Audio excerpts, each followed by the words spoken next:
But of course, all the calls are recorded as well, so you do have people that listen to the recording afterwards. The calls usually start with a single specific issue that we often have to address, something that is the sort of star issue of the day, whether it's to do with any policy commenting process, or whether it's to do with more background knowledge that could be of interest to our community, or that indeed will be of interest to our community in future work. The core part of the call is made out of two distinct parts. The work group updates, and the ALAC is involved in many policy development processes now. It started out a couple of years ago with the expedited policy development process on the temporary specification for GTLD registration data. And that was commonly known as the process that was launched in ICANN after the GDPR, General Data Protection Regulation, was hit ICANN in the face, if you want, and several other expedited policy development processes were created since. And so every week we have an update from the ALAC representatives on these working groups, whether they are ALAC members or alternates or observers. And in fact, those have their own little discussion prior to the weekly calls so as to coordinate what they are going to present during the week. Each one usually gets about 10 minutes. And so we cover at the moment the transfer policy review for domain transfers. That's a policy development process taking place. The expedited PDP on the specific curative rights protections for intergovernmental organizations. We still cover the one about GTLD registration data, which I mentioned a moment ago. And we also are covering an expedited policy development process on the internationalized domain names, the IDNs. And finally, there is also one on the what was it? No, I think that's it. That's the four that we have at the moment. I might be missing one.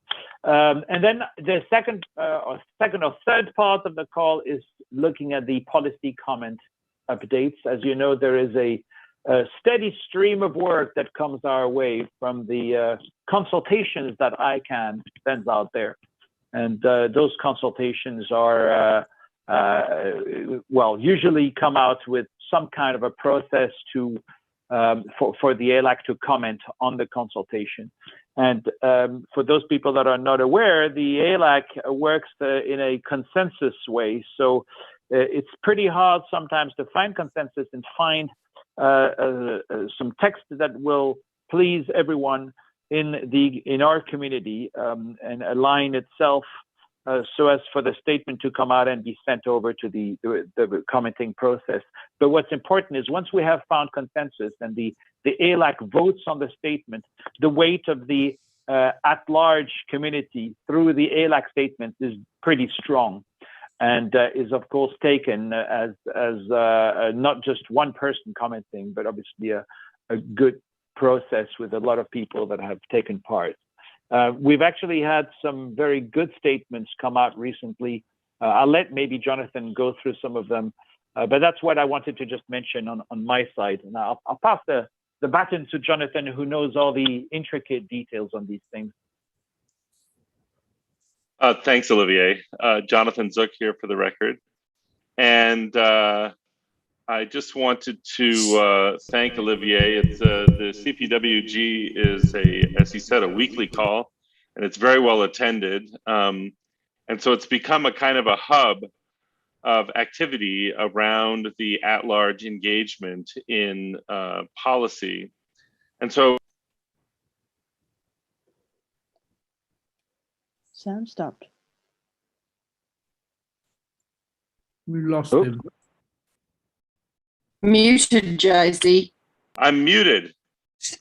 Wow, and I was so articulate for those few brief moments. Now I'm lost and have no idea what to say. No, thanks, Olivier. As Olivier mentioned, the calls are weekly and they're well attended, and the CPWG call has become a kind of a hub of discussion on the at-large participation in ICANN policy development, and so it's become a real talk shop, if you will, on a number of different issues.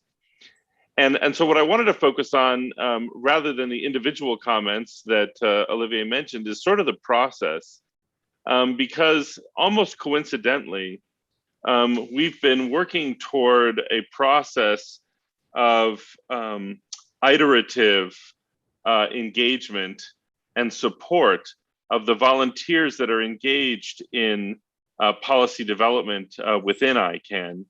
If you happen to take the brilliant ICANN Learn course on at-large participation in ICANN policy development, you know that we use the metaphor of a train with a number of different stops on it along the way in the policy development process. And the at-large community participates at each of these different stops along the way, which includes defining the problem. It includes working on the working group. And then when the working group presents its findings, we are engaged in public comment periods. And then sometimes we actually do comments or advice, specific board advice after the fact as well. And so each of those stages along the way sort of runs through the CPWG. And so what we endeavor to do is use the CPWG as the place that we define sort of what our positions are, what our objectives are on a particular topic. And then when our volunteers come back from a work group in which they're participating with a question or a compromise that needs to be made or a new development in the work group, then we address that. And there's this kind of virtuous cycle that goes on at each stage of policy development. Because our objective, frankly, is to never have to give advice or submit a controversial public comment. Ideally, our participation in the work group itself is the best place for us to engage in ICANN policy development. And so that iterative process is designed to facilitate that. So for those of you that have not yet dipped your toes in ICANN policy development, I highly recommend it. And please join us on the CPWG calls. Maureen, I pass the microphone back to you.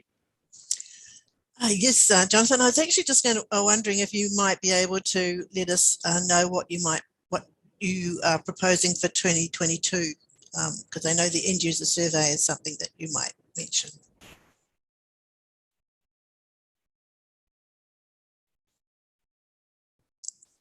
Jonathan?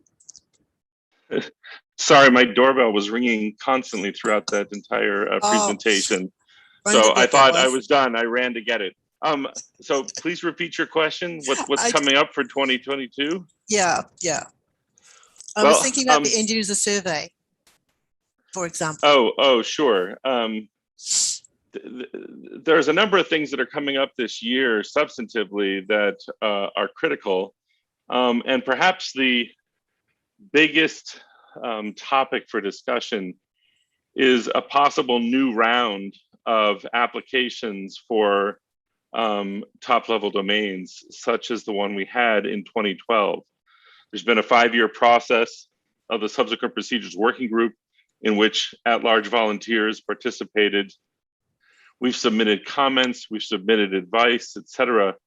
But there's a lot of work to be done to advance those questions. We'll be talking about it during this meeting, and we'll be talking about it for the next couple of years, probably.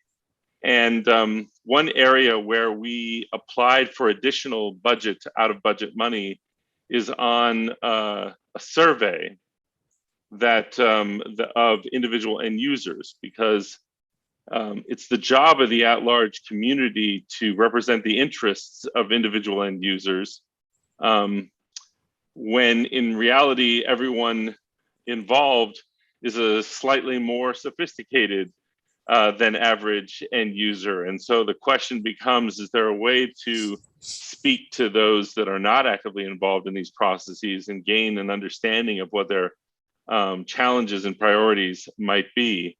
And so we're doing a poll, a pilot poll, that we've been in discussions about a little bit to begin to explore that as a possible vehicle for the At-Large to reach out beyond its own numbers to look at what some of our priorities should be. And that's one of the things that'll be coming up in the year ahead, is that poll and answering some questions, particularly about one of the At-Large priorities, which is more inclusiveness of these domains through better acceptance of what are so-called international domain names, domain names that are in non-Roman characters like Cyrillic or Arabic or Chinese character sets, and how to make that a more central part of a future round. So that'll be one of the conversations that we're definitely having in the coming year. Thank you so much. Yes, there's been I've been part of that survey team, and they've had some very interesting conversations. I've learned a lot more about our community through the discussions that we've had. So I think there's going to be some really good outputs from that eventually, and there's a lot of work to be done in the meantime. But thank you so much, Jonathan and Olivier. Yes, and sorry for interrupting your rushing to the door. Okay, so now we move to Holly Raish and Ricardo Holmquist, who have been in charge of our operations, finance and budget working group. And over to you, Holly.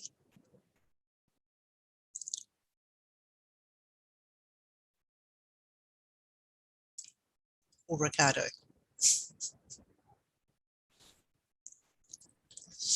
I prefer Holly to start. I don't know if we have the presentation very quickly, Devon. We do have. Sorry, I was on mute. Thank you. Okay, a little bit about what we do and what we are planning to do in the coming year.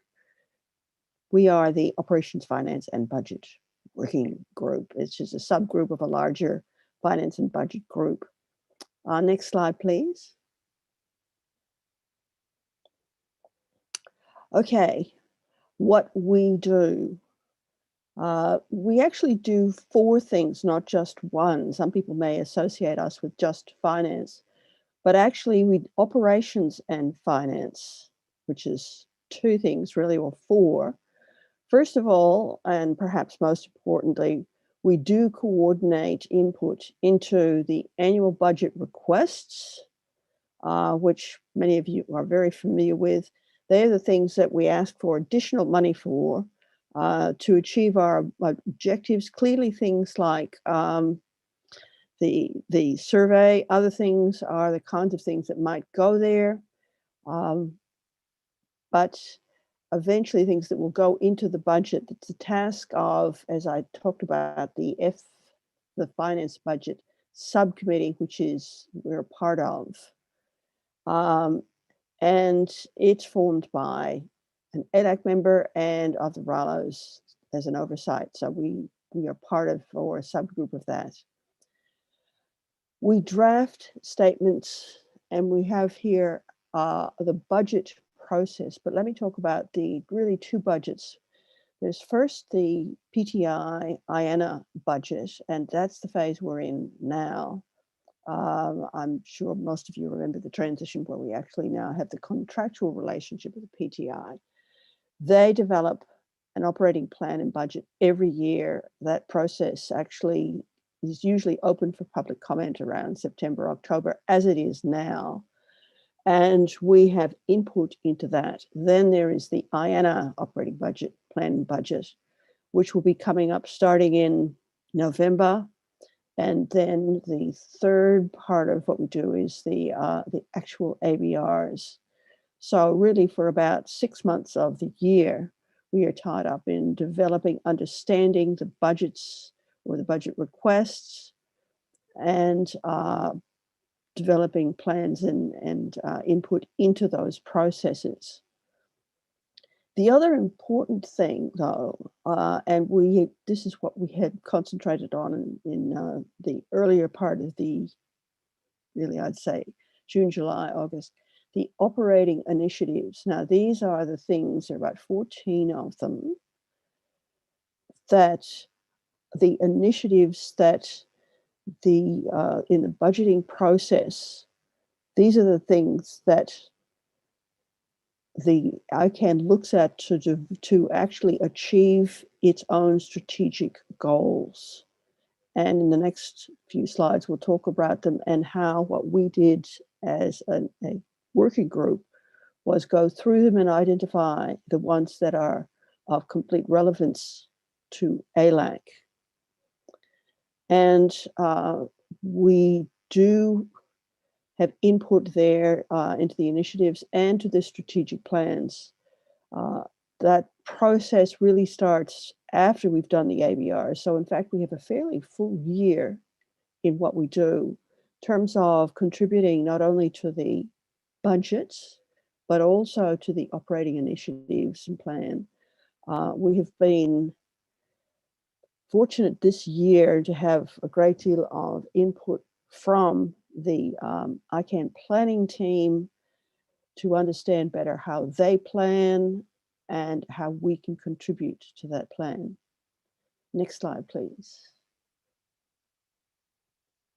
Okay, this is a graphic illustration of the actual planning process. This is a slide that the ICANN planning team, we spent at least 1 or 2 sessions on this, where we start, or ICANN planning starts with looking at the trend identification. This is the sorts of things they look at to develop the analysis impact assessment for the planning process.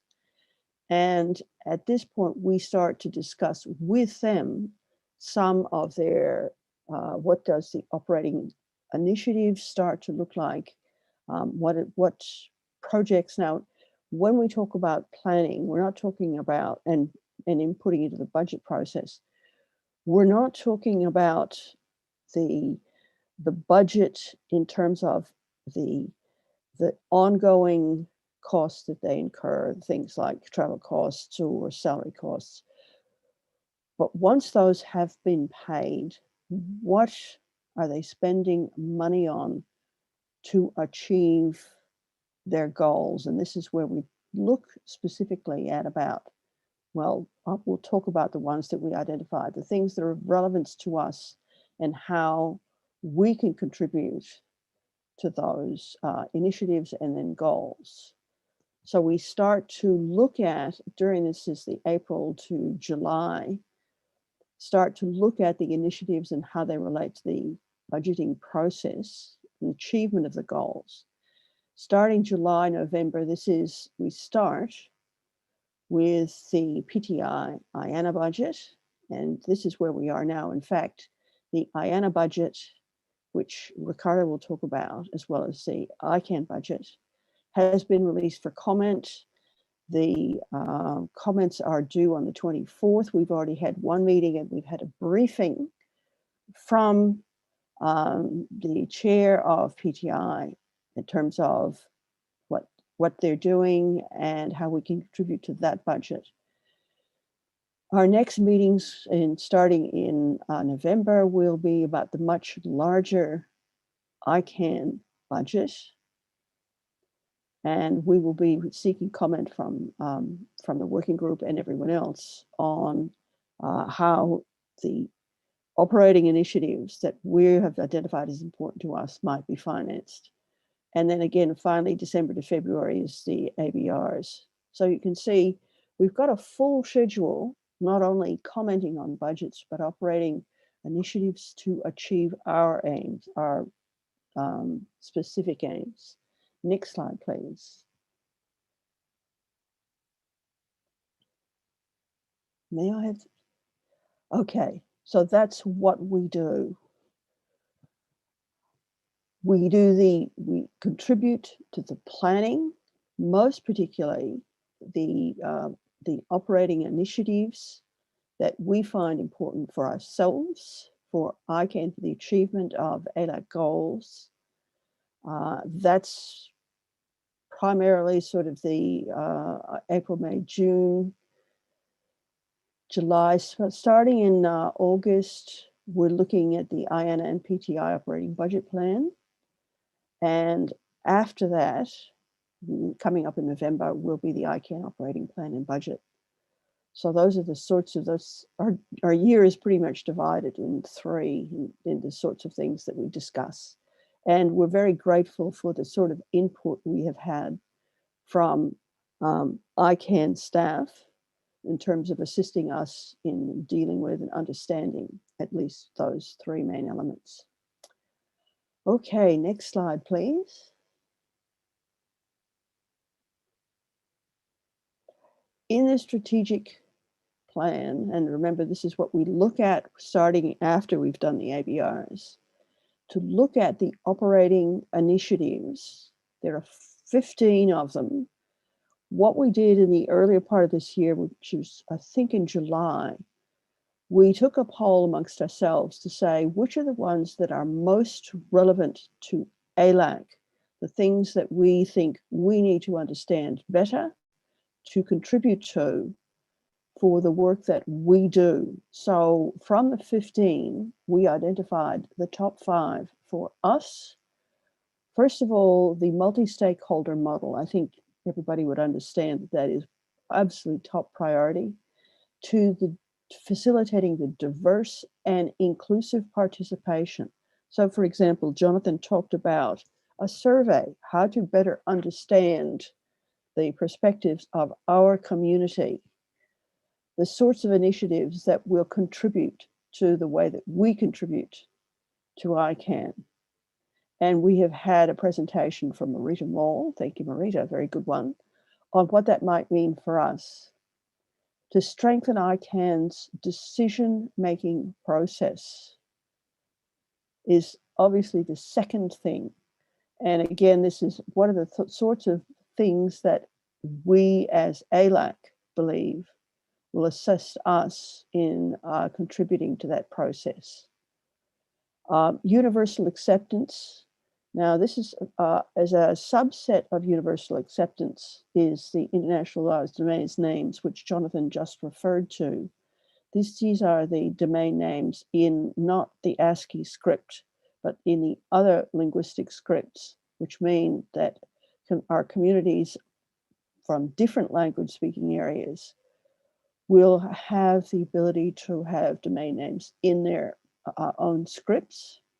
Obviously, planning at ICANN, this is something that we do, but in the larger sense, ALAC does, in contributing to the planning through our discussion and implementation of the initiatives. And finally, monitoring any legislation globally that might impact on mission. So those are the things that, in terms of initiatives, are the things that we feel are important for ALAC.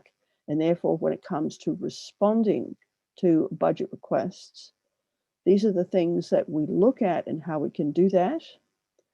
Now, I think you will also hear from a subgroup, a great deal more, which contributes, who has gone through many of the reviews of ALAC, including the ATRT3, Workstream 2, the CCTRT, the SSR2, all of the recommendations and identifying the sorts of recommendations that are of importance, of varying importance to ALAC, and we'll hear from that later. Next slide, please. And Holly, just to jump in really quick, we are running a little bit low on time, so we'll need to finish up this portion. Okay, Ricardo is on. Okay, Ricardo, over to you for the, this is the PTI IANA budget and your slide. Thank you, Holly. As Holly mentioned, we have 2 operation plans and budgets. that we take care of. One is the PTI IANA one that's currently under construction, the comment from At-Large. And it does include the PTI itself, the IANA core services. Is although the image is kind of complicated, it's a very simple budget, fortunately. Starting last year for fiscal year 22, IANA began to have an operating plan that's in line with the strategic plan of ICANN. Next slide, please.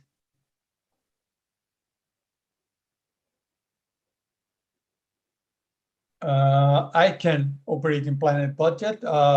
We do make comments last year for fiscal year 22 in this current year for the inline for the AEM.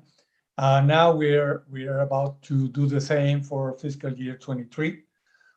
It includes the operational initiatives that we just looked, these 15 operating initiatives. The idea for this fiscal year 23 is to be prepared to comment more on the initiatives instead of only in the budget. For At-Large, we want to see that the incomes and expenses are consistent all over the years, that the different reserves are consistent, and the resources, the money and the people is dedicated to the strategic activities, in particular the one to close to the user needs. It doesn't matter how much we talk in CPWG or how much do we talk about any given comment. If there is no money for that, it won't happen anything. That's the idea. We'll look at that. Next slide, please.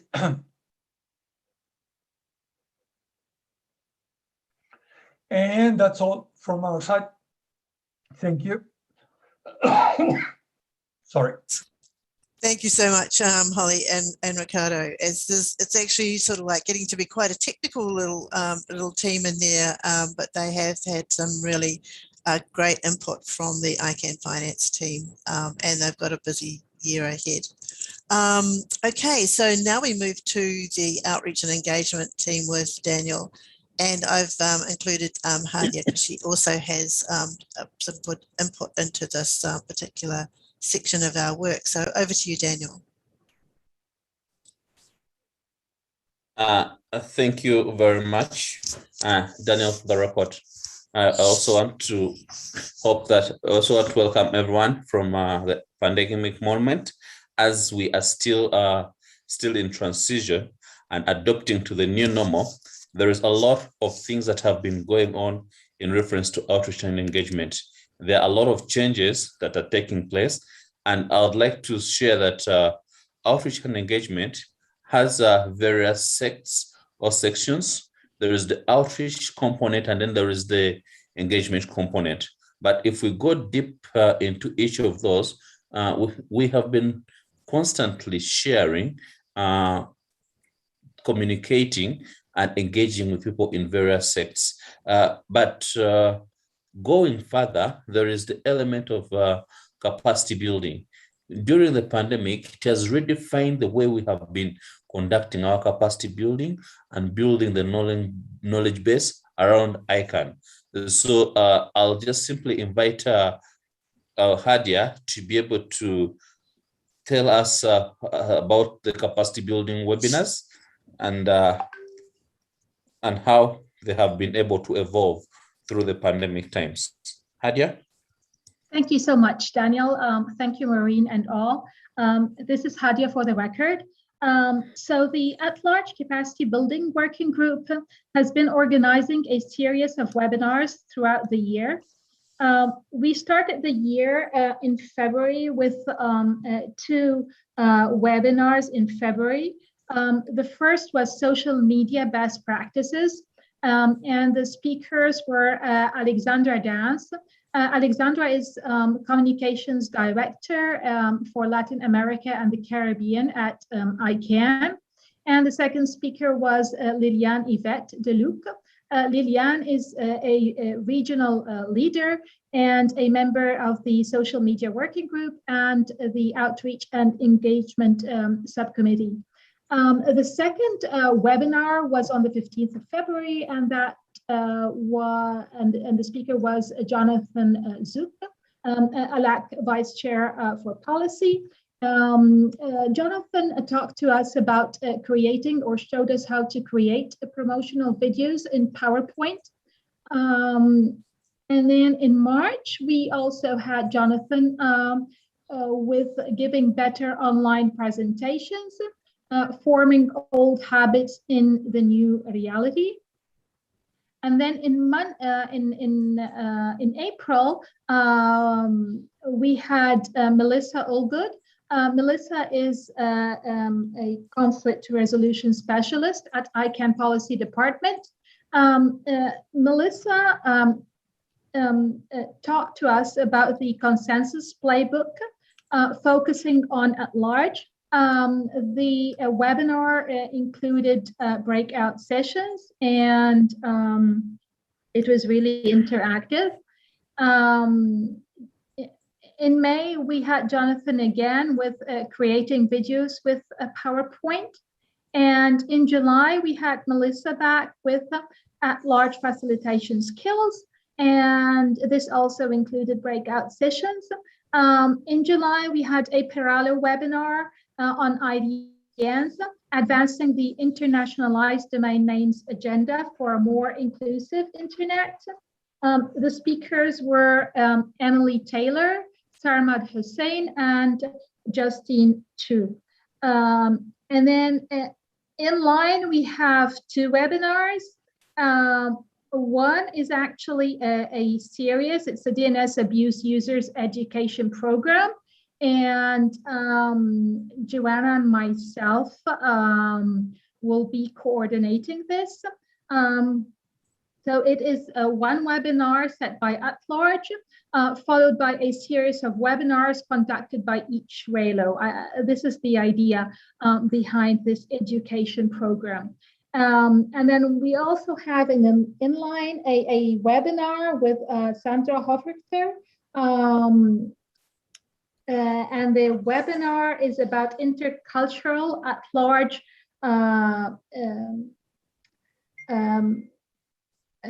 It's an intercultural course or workshop for the at-large community. And then in addition to the capacity building webinars, At-Large also has two specific courses on ICANN Learn. The first is ICANN At-Large, Welcome to Our World. That's the title of the course. The course provides an overview about the At-Large community and where it fits in the ICANN ecosystem.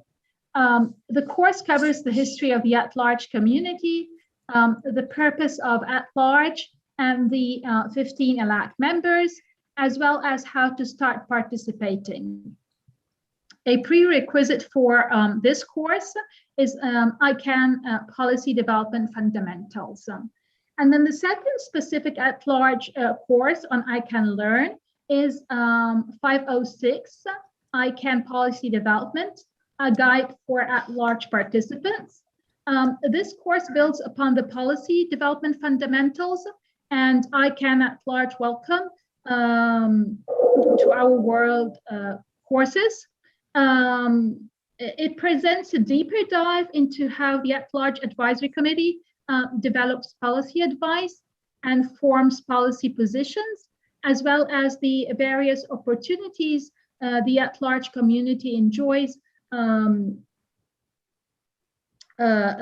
participate in policy development at ICANN.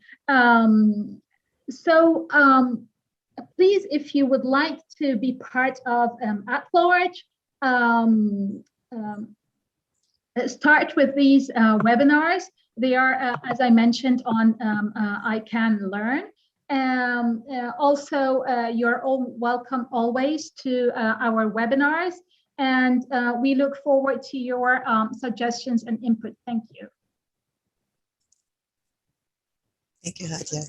Thank you. Thank you very much, Hadia, for that. You'll discover that Hadia has been working closely with the capacity building working group, that is Joanna and Alfredo, in designing all this. So under outreach and engagement, we have the capacity building working group, and we have also the social media working group. I'm happy to share that there has been rotation of leadership in the social media working group based on the location of which the ICANN meeting is going to be held. So you'll discover that during ICANN72, we have Naralo leading outreach and engagement and coordinating the activities of outreach. And then also in ICANN73, they'll still continue be leading this respective deliberation. So still the social media working group is under the leadership of Denise D. Alessandro Hoshen, who is taking in for the next 2 meetings. I'm also happy to share that during all this outreach and engagement, the respective regional liaisons have been very busy working on their strategies, which has gone through GSE approval, and activities are still running and being monitored respectively throughout the region. Also, in reference to outreach and engagement, there is still a lot that is being done, and the fact that we are looking forward to when things will be able to return to normal, and a lot of changes will be taking place, and also the budget process has been submitted respectively. Various activities will be shared within. We only can't wait for the new normal to do it, to come back such that we can be able to have those face-to-face meetings. Also, still in reference to the IGF, still there is we have limited participation, but at least because of the travels, but at least we're happy to say that at least some of the at-large members will be present at the IGF, and they'll be sharing respectively inputs and reaching out to various stakeholders within the IGF. I'm also happy to mention that at least with the communications policy, a lot is being done to be able to enhance our communication within outreach and engagement, and also to leverage on various channels that are available. I'm also happy to say that there's at least a slight adjustment in outreach and engagement, and we shall be co-chairing together with Natalia Filmia, who will be collaborating the various activities at the regions, especially the regional outreach and engagement activities. And then also, as I will be leading the capacity building and the social media coordination throughout all the respective outreach and engagement. With that, those are just a few remarks regarding to outreach and engagement. Let me give the floor back to Maureen. Thank you. Thank you so much, Daniel and Hadia. It's a very busy time for them, and I'm actually like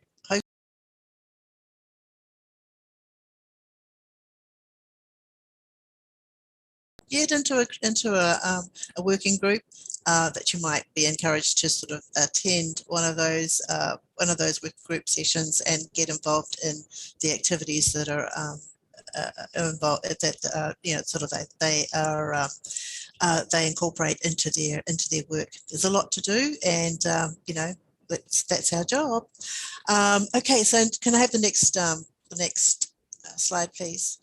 Because what we're going to go on to now is what's actually on at ICANN72, and I'm just going to ask the presenters to do a very brief, 2 minutes or so, on what what's happening in their session. It's really just a try again to encourage our community to engage in these activities. Find out more about what we're doing, but also find out more about what we're doing with other groups within our community. That's really important as well. And of course, I can very easily I'm first up, and the session that we're actually in at the moment is the welcome session. And following this will be following this section, there'll be Jonathan who will introduce the talking points, which he will explain when it's his turn again. But I won't take up too much time. What I'm going to do is pass on to Jonathan, who's got the next session.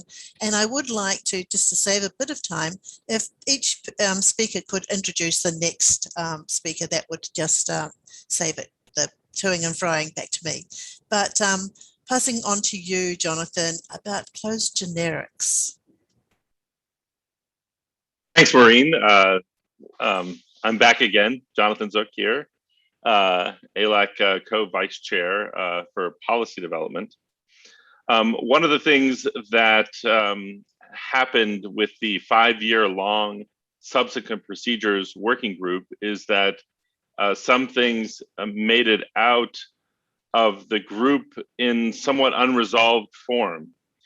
We did a session on applicant support 2 meetings ago because we thought more discussion was necessary on that prior to discussions of implementation. And kind of continuing down that path, we have a discussion coming up actually after this one at, well, 3 p.m. my time. I don't know what time that is, UTC.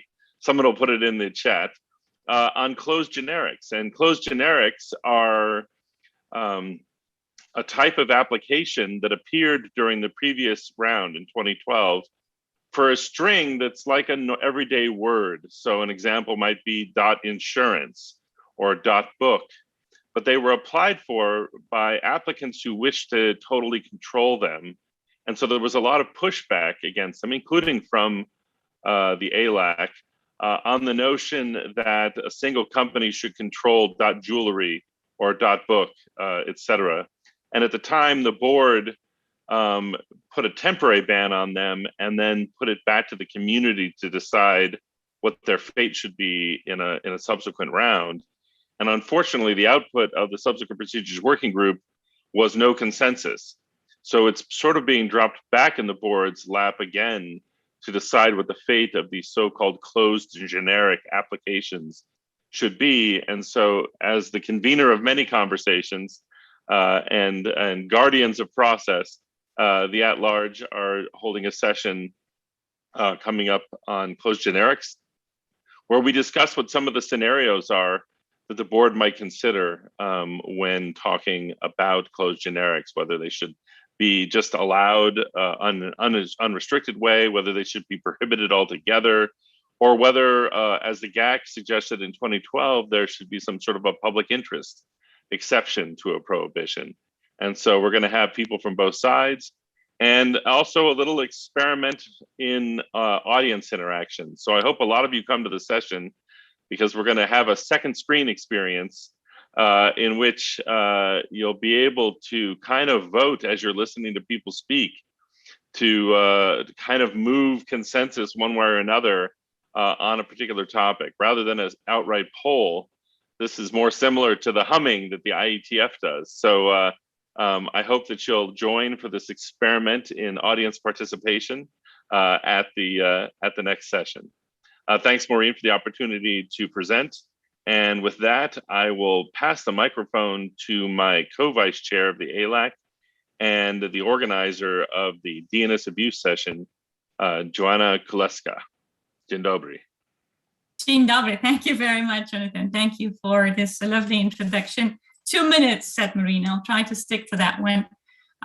Thank you, Maureen, for organizing this session. Very useful indeed for us to learn what's in store for the At-Large community over the next few days. We originally proposed a plenary on DNS abuse, one of the topics that the At-Large feels very strongly about, and one that has proven contentious, even though it is not in itself a policy topic thus far, but it does come up in conversations regarding various policy issues. So we thought it might be useful to have sort of a roundtable around DNS abuse to make sure that the ICANN community is able to produce synchronized policy perspective outside the ICANN community itself. So when we as community members are confronted by governments, by individual end users, by business, with regard to the somewhat ambiguous notion of DNS abuse, we have answers that are comprehensive and ready-made and agreed upon by the entire community. So we did propose that session as a cross-community plenary, but there seemed to be somewhat concern about the notion being too contentious as it is. I'm glad to report that the meeting, the prep meeting we had a little bit earlier today, seems to indeed be based on a growing consensus. So tomorrow's session on DNS abuse, so rather than a round of preaching about DNS abuse, hopefully will turn into a round table. I will not read out the agenda. I encourage you to look into the wiki, where you will find the detailed agenda and the speakers who will come to present the state of play within their individual communities and discuss the way forward. It is clear that at this point, DNS abuse is a matter of a consensus policy. It is a voluntary measure. However, we in At-Large, working together with the Governmental Advisory Committee, are also aware of certain regulatory advancements to target what we refer to as DNS abuse, cybercrime, cybersecurity. We will welcome participation from the Governmental Advisory Committee as well as registries and registrars. So you are more than welcome to join. The format indeed is of a round table. Our speakers in the agenda will start us off with a few statements about their perspective on DNS abuse. But then, if you do have an opinion you are willing to share, you will be granted the opportunity to share your ideas and thoughts on DNS abuse. And this debate will be skillfully steered by our Consolidated Policy Working Group co-chairs, Jonathan and Olivier. So all is in safe hands. And with that, I hand the floor over to Andre, who will host the ASAC-ALAC joint meeting. Thank you very much.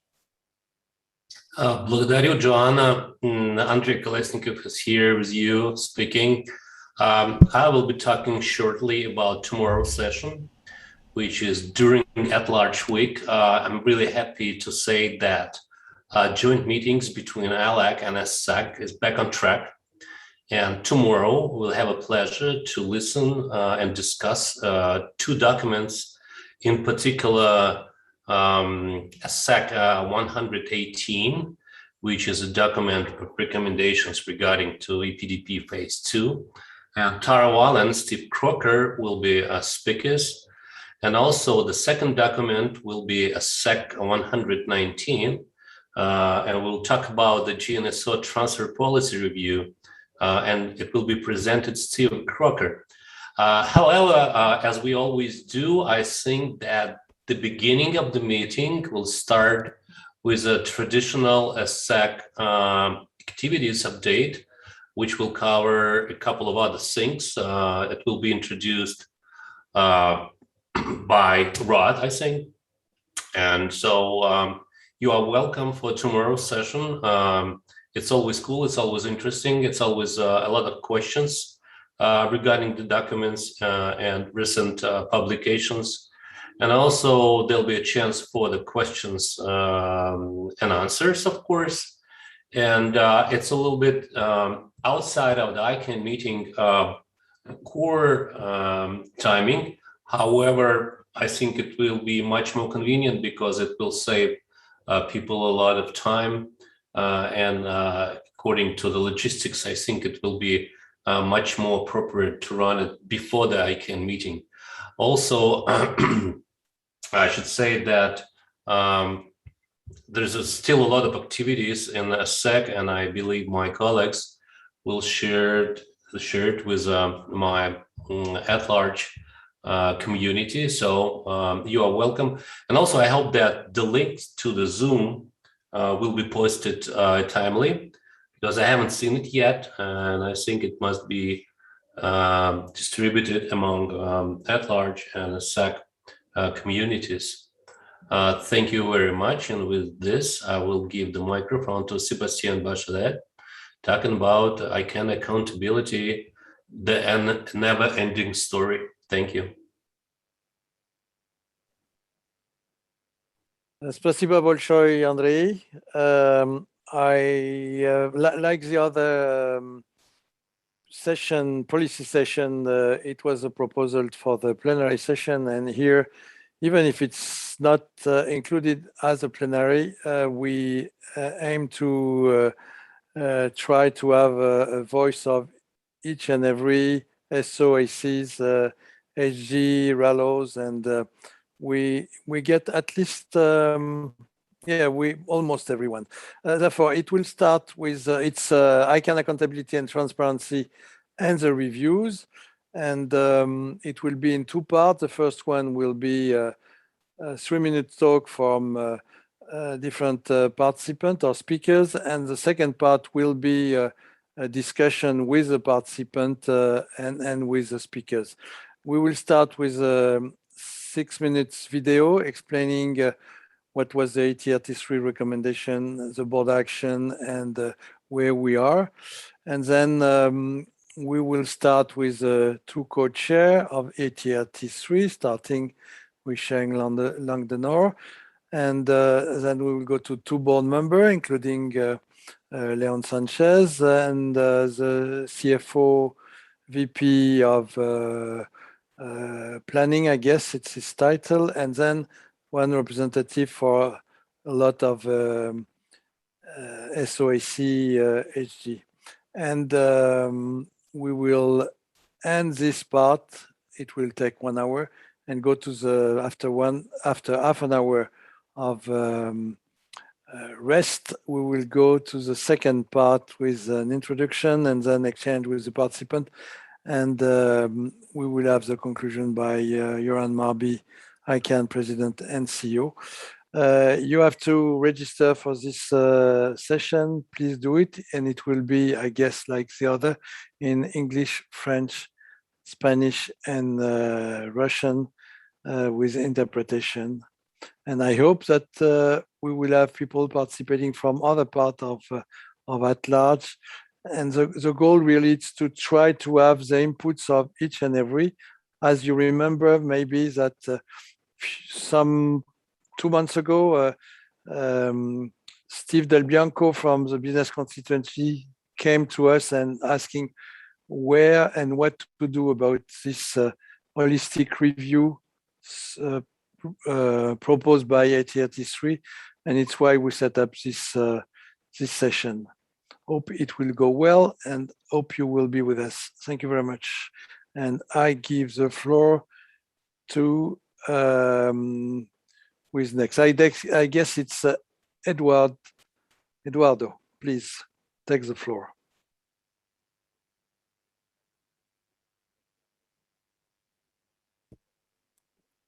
Thank you, everyone. This is Eduardo. We're going to have a couple of nights for fun and learning about At-Large and other things. Hold a second. I have another problem here. Give me a second. And so this coming Wednesday, October the 20th at 20 UTC, we have a trivia night where we're going to use Kahoot to go around and have about 21 questions about ICANN At-Large, and the idea is to have fun and learn a little bit about the organization and not only ICANN but the At-Large organization. And so please come. It starts at 20 UTC, and there will be prizes. So I'm going to let you come and find out what the prizes are going to be. And then during the ICANN72 meeting, we have a beer night. It's a social beer night. We have a Tim Noran from Seattle. He will be, this is a connoisseur of beer, and he will be sitting in one of the Seattle most known beer breweries called Beck, and he will go through the history of beer and how it's made and the different types. In fact, we're asking everyone to buy 4 types of beers, which I'm going to send the link to a video to give you more information in the chat later on. but to buy this type 4 of beers, and he's going to go through each one of them, and we're going to have a tasting at the same time. He's going to tell us about, just instead of a wine tasting, this is going to be a beer tasting. So it's going to be fun. So we invite you all to come also. This is going to happen Wednesday. Wednesday is the October 27, but the UTC time is October 28 at 1 UTC. So you can find your time zone using that information. So that's all I have to say, and we will hope to see you there. Thank you so much. And the next person now is Maureen. Back to Maureen.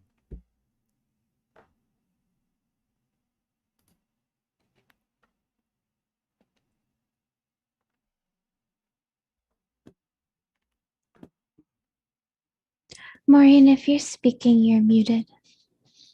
Thank you. Thank you for telling me. I'm trying to keep it nice and quiet here, and forget to unmute myself.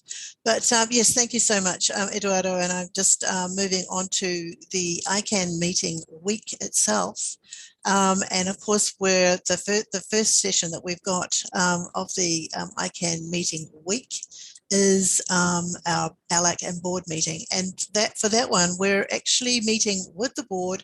They've given us 2 questions. 2 questions. And one relates to how they actually posed the 2 questions to all the communities, because they want to get feedback on how they can be more effective as a board, which is nice. But the first question that relates to the question was, how do we in At-Large think that the board could efficiently identify and work more closely with governments globally, as well as to educate, train and interact when it comes to geopolitical issues? This is going to be, it's a sort of like a pretty big question, but the response from At-Large will be given by our GAC liaison, Julio Lancipuro, and he, in collaboration with Joanna Coletta, who is going to be the incoming GAC liaison, they've prepared an interesting combination of suggestions for the board in response to this question. The second question is in 2 parts. It's to do with the advice that the ALAC sends to the board. And first of all, they sort of like ask if there is any further explanation or comment that we'd like to provide the board with regarding that advice. And we've got Alan Greenberg, the former ALAC chair, who is a regular contributor to ALAC advice to the board, who's going to be responding to that part of the question. But the second part is, when I talked about the fact that the board wants to be more effective in the way that it actually does its work. The second part is actually looking at, if we have any other comments to add to the way the new process that the board is actually developing with regards to how they deal with advice that we send them. And I've assigned that to Olivier Crepin-Lebon, who will present probably a little bit of an overview of a discussion that we actually had with David Olive about the process. So that will be just a small input in regards to that. So normally with the ALAC board meetings, when we have them, they ask us for questions, our own questions. And I was just talking to Martin this morning, last night, and sort of like indicated that we don't actually have any specific questions to ask them this time, because what we'd like is a conversation between the board and the ALAC on the 2 questions that they've given us, because I think that they're quite important questions anyway. So that will be the ALAC board meeting, and What I'd like to do is pass over to Julio, because as the GAC liaison, we've got a very important GAC ALAC meeting, and he'll tell you all about that. Thank you, Julio. Thank you. Thank you very much, Maureen. This is Yrjö Länsipuro speaking.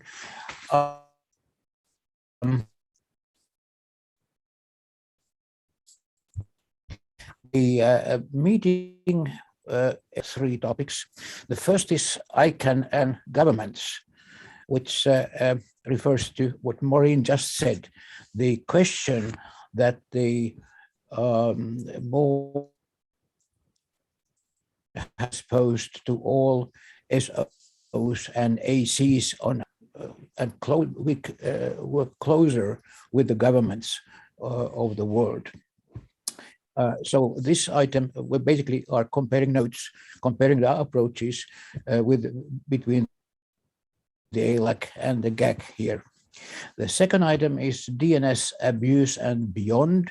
This is one of the many discussions on this topic, and this has been proposed by the GAC, and the formulation was interesting, that fraudulent websites and other DNS nuisances, which are sometimes outside DNS abuse categories. So I guess we are here going to probe the borders of this, what is sort of allowed when we discuss DNS abuse.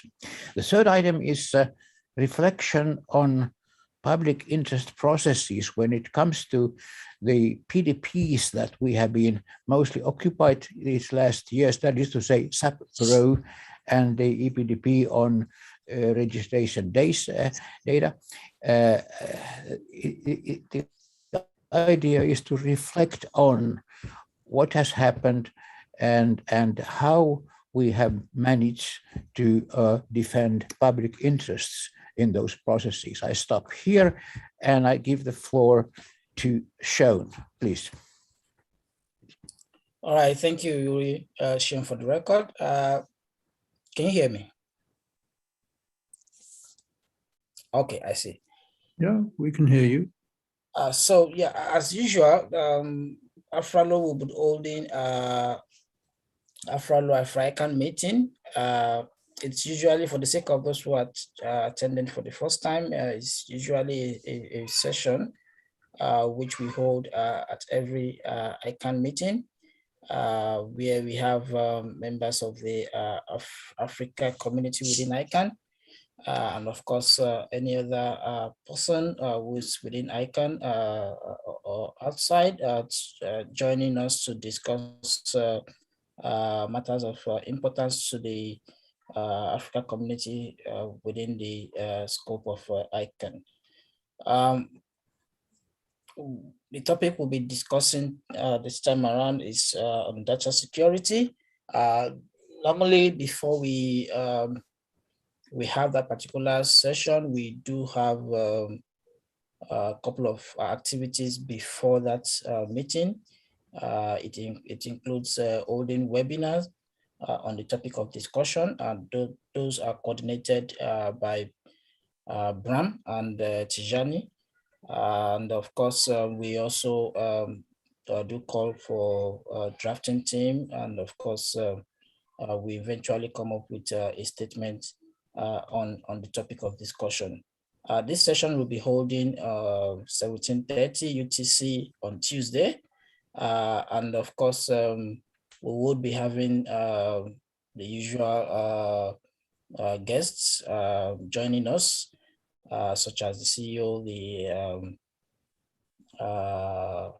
chair of ALAC, and of course, ICANN board members and ICANN GSC from our region, and of course, other members of the internet and ICANN community.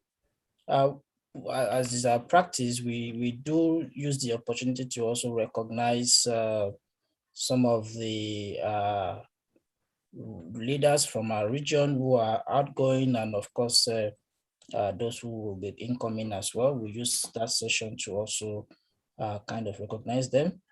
And as is the case with At-Large sessions, this session would be open to anyone who's willing to join in the discussion. The statement itself will be in English and French.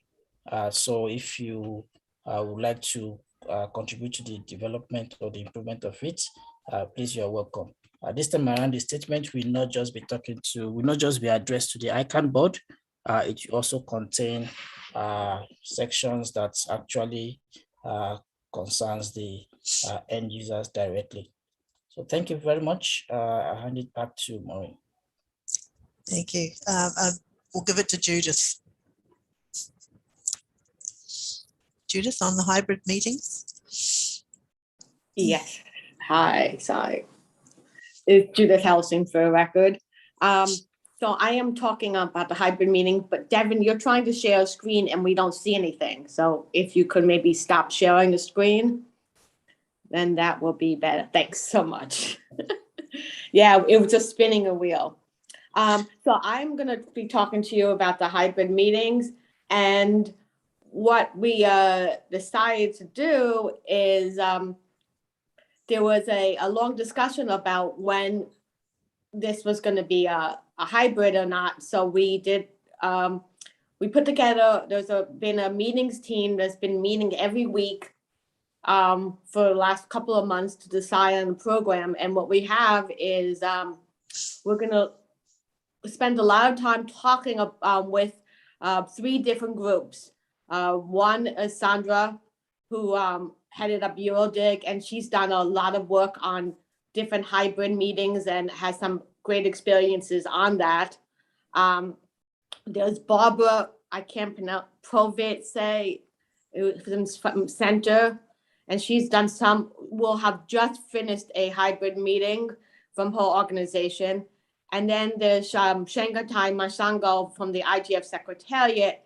As you may all know, the IGF, the global IGF, will be a hybrid meeting. It's the first time, and they've been spending a lot of work on trying to create a good atmosphere, and that would work with virtual and non-virtual, since they're only about to have about half the number of people. And they designed some apps and some that would work where everyone would be joined together. And after that discussion and breakouts, Ashwin Rangan is going to talk about the readiness of ICANN.org in dealing with hybrid meetings. And then we'll get some perspectives from different groups. The GAC from Anna Goulden and Nigel Hickson are going to present about specific perspectives for hybrid meetings. And then we'll have open it up to general discussion, which will be ably moderated by Krista Spain. And so here we'll discuss about different issues relating to hybrids. Is ICANN going to go back to full public meetings? What lessons can be learned? What do we need for the future? What's critical? What kind of tools are we going to use? What other tools do people want? How are we going to equalize in-person and remote? And some of those topics will have been discussed by the presenters earlier. And so it should be a lively discussion. And we're looking forward to different tools that we could use and different other areas. So some of these tools could be an improved whiteboard and Jamboard.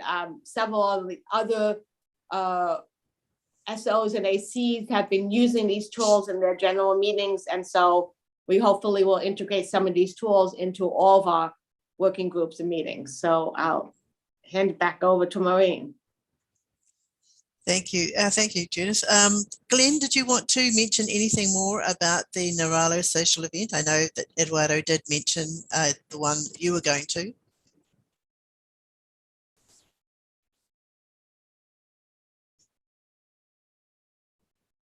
No?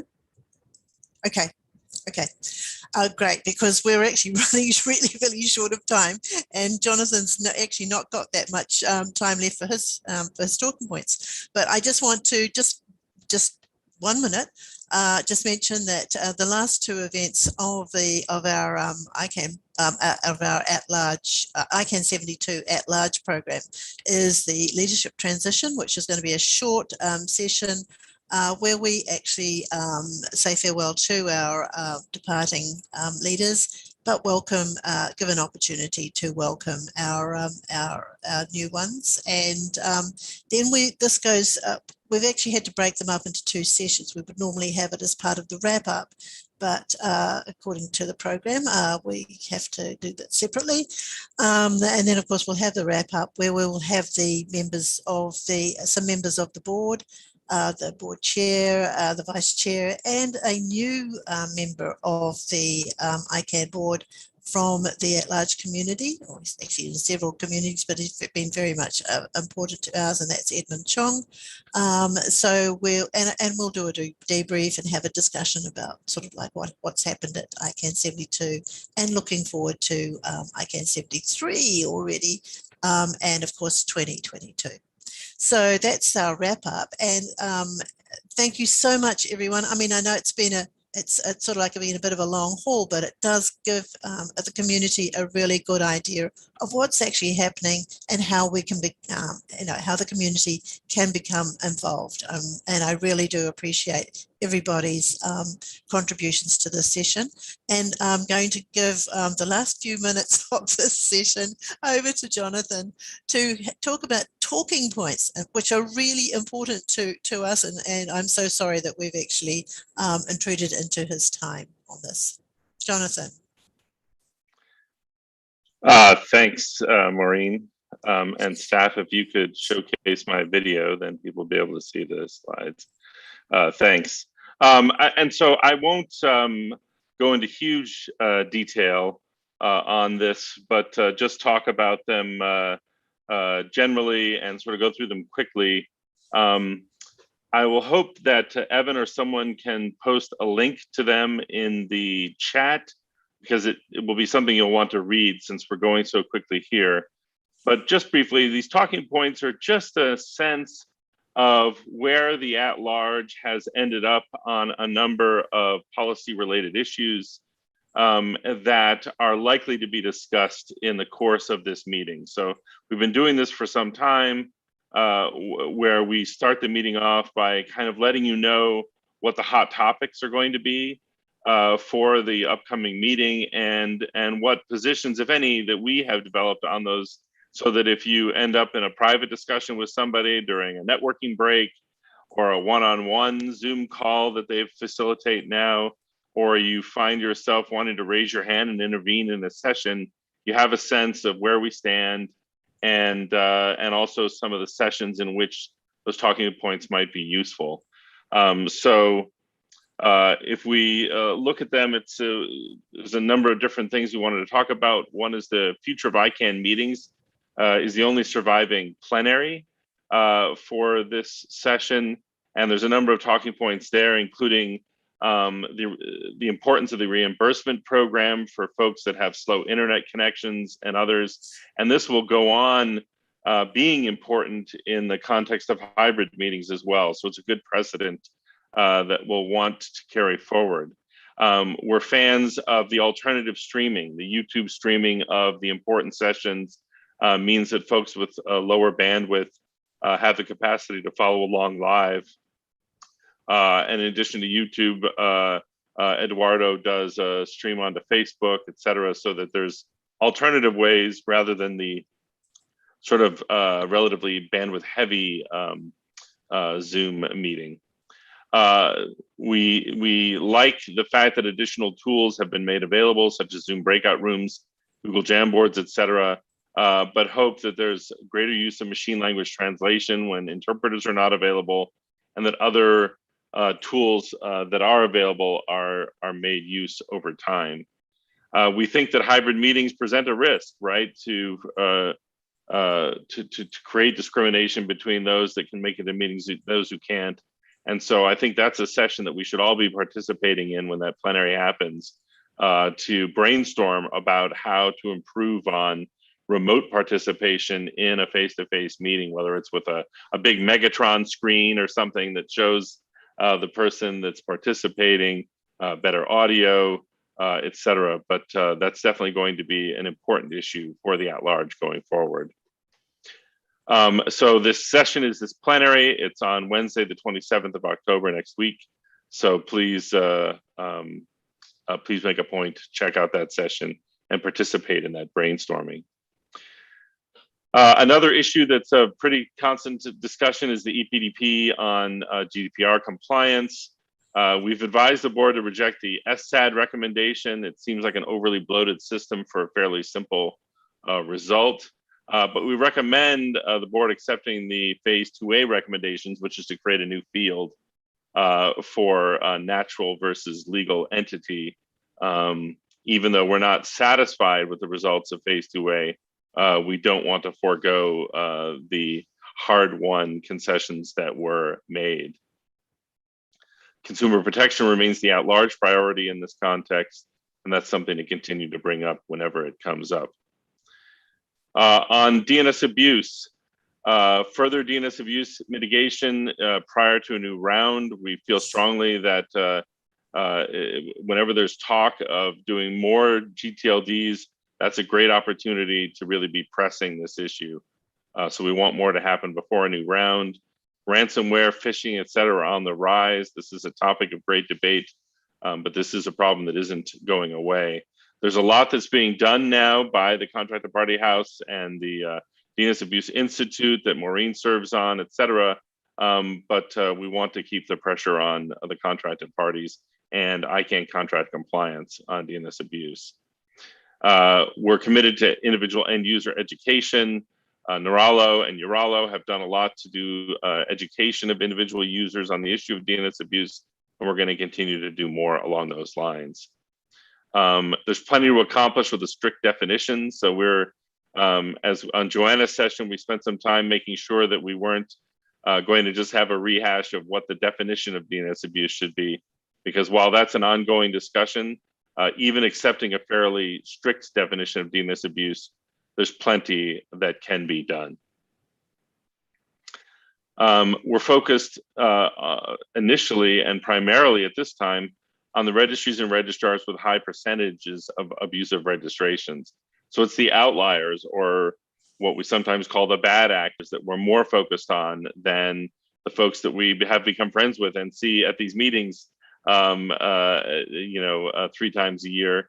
And instead working with those groups to figure out how to bring the less professional contracted parties under the tent and make them into good actors.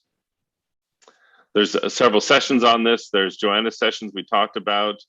There's a meeting with the GAC in which this will come up. And then there's also going to be a report out from the Contracted Party House DNS Abuse Work Group. So all 3 of those will be interesting sessions in which you should attempt to participate. Again, I'm going really quickly, so don't bother taking notes, just download them. All right, ICANN reviews the multi-stakeholder model. ALAC has been working to prepare to engage on the prioritization of all the recommendations that ICANN has received over the past 10 years, basically, and how we sort them out and determine what should go first and last, et cetera. This is an outgrowth of the ATRT3 recommendations around prioritization, and there's been a small group that's been focused on this. The CCTRT, SSR2, and ATRT3 recommendations are a priority for the at-large, and objective progress measures are essential. We need to really start to quantify progress on some of the things that have been recommended in order to hold the organization's feet to the fire in terms of implementation of these recommendations. There's still ongoing structural issues in the multi-stakeholder model. These are very big issues that will take a long time to resolve, but one of the recommendations from ATRT3 is a holistic review that might take a broader view ultimately on the multi-stakeholder model as a whole within ICANN. As far as the sessions, there's ICANN sessions. There's part 1 and 2 of the accountability and transparency that's again on Wednesday, the 20th of October. So please check that out. Universal acceptance is something of great importance to the at-large community. This is the idea that websites and software should accommodate the new GTLDs that were added during the 2012 round and any new ones that we might add in a future round. This acceptance of these new TLDs because of the length of the string or because it's in non-Roman characters is still a very big problem. And something like 80% of websites are not fully compliant with universal acceptance.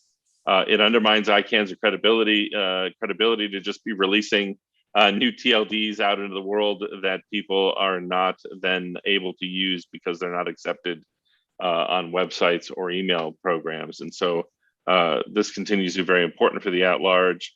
And again, we believe that these universal acceptance issues must be remediated to at least to some degree prior to any new round. Subsequent procedures, we talked about this a little bit. This is an ongoing conversation and will be for some time, but we'll be talking about how to make sure that any new round is a program that benefits all, which is why we focus on applicant support and we focus on community priority evaluations, community applications, and also on IDNs. As I mentioned at the top of the session, we'll be focused on IDNs in terms of some of our polling research, because we want to make sure that the next program is more inclusive than the previous one. We're very focused on so-called public interest commitments from the previous round, and they're now called registry voluntary commitments in a new hypothetical round, but they need to be enforced by compliance or they shouldn't be used in the first place. So this is something that we continue to stress as well. Closed generics require further discussion. They didn't reach consensus in the subsequent procedures working group. And while the ALAC has taken a position on the public interest exception that the GAC proposed back in 2012, this is something the community still needs to deal with more. And we will start to do that in the next session. Goals for the applicant support program. We had a session on this. There should be measurable goals associated with an applicant support program. And then we've also proposed a notification tool for GeoName applications so that sovereign entities are notified when a region or area over which they have some sovereignty is applied for as a string, so they have the opportunity to object. And we don't support private auctions. And it's a big issue, but this is about people learning not to game the system in a new round. The transfer policy review PDP we'll be talking about. We're really focused on the end user experience. We want the losing registrar to confirm with the registrant before they let a domain go. And so this is still a little bit of a point of contention with the work group that our volunteers are continuing to represent us on. And we have to address the complexity associated with resellers in this issue of transferring domain names. Again, there's more background in the downloadable document. There's a session on Tuesday, the 26th on the transfer policy review PDP. That's it for now, Maureen. I just wanted to go through them quickly. And maybe Evan can post that link again since it's scrolled off the what we call below the fold in newspaper jargon. But thanks. I hope that everybody will participate in these sessions, and I feel free to ask questions and ask how you might get involved as At-Large Week and the main ICANN Week continue on. Thank you. Thank you so much, Jonathan. And I see that you've landed us right on time. But we did have a question from Sebastian. I wondered if it could be a quick intervention before we close. And I want to thank, before Sebastian comes back, I would like to thank everyone for their participation in this. It's been a really interesting session on, how it is that we're actually sort of like going to be involved, and we're really encouraging everyone to, to come along and share in what it is that we have to offer our ICANN community for the next 2 weeks. This week being At-Large week, and next week being the ICANN meeting week. I can't see Sebastian. Maybe he had to go.